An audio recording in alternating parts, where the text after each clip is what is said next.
اول شيء انه انا السايد مالتي شنو يكون بالفروع، يكون السايد الايمن مالتي. طيب انا شنو اعتبره هذا الشارع؟ هذا اعتبره الشارع الرئيسي لهاي المنطقه. تمام. طيب شنو بعد الضوابط اللي انا راح اتعلمها؟ اول شيء عندي هنا الاشارات اللي ما راح تتنازلين عنها ولا انا اتنازل عنها، وراح احاسب عليها. ليش؟ لان هنا الاشاره من تنطيها راح تنبهين السيارات، سواء السياره اللي وراك او السياره اللي قدامك. ليش؟ لانه الاشاره ما تنبه فقط السيارات اللي وراك. يعني مثلا انت جايين تفوتين بهذا الفرع، باوعتي بالمرايه، طبعا هاي المرايه اللي كلش مهمه لازم نباوع بيها بالفروع.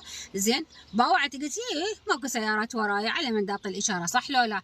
فاريد الوف بهذا الفرع، شنو جايتني من مقابلي؟ جايتني سياره، انا ما مطيته اشاره، يعني شنو معناته؟ ودا امشي عادي يعني. فهو شو يتصور؟ يتصور انه انا راح اطلع لي قدام، تمام، وهو هم دا يطلع لي قدام، هو دا يمشي بسرعه وانا اريد الوف. هنا شنو راح يصير؟ راح يصير مشكله. راح ينزل يقول لي ليش بلفتي؟ مثلا اذا انا سيارتي سلمت على سيارته، راح ينزل لي يقول لي انت غير تفتحين اشاره. اول كلمه راح يقولها شنو هي؟ غير تفتحين اشاره. ليش؟ لان هاي معناتها الاشاره منبهته اني انه انا ترى راح على الفرع. فانت انتبه في حالة أنه هو إذا كان وأنا قريبة من يم الفرع، فهنا شنو راح تجي؟ الأسبقية والأولوية. فأنا بالنسبة لي راح أكون معطوني قريبة من الفرع وهو بعد شوية من نقل، فيكون أنا اللي أسبقية إلي.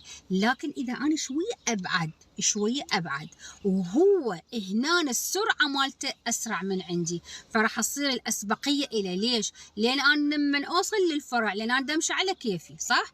أنا لما أوصل بالفرع وأريد أستدير كون هو طالع أو مثلا هو واصل للفرع، خلاص انتهى، إذا هو أسرع من عندي. فهنا شنو صارت الأسبقية؟ الأسبقية لمن في الشارع، الأسبقية للسرعة، الأسبقية لسيارتي طلعت عن سيارتي، هذول الأسبقية للاتجاه الأيمن. هذين كلهن تديرين بالك الأسبقية ترى بيها هواية أشياء، تمام؟ مو عبالك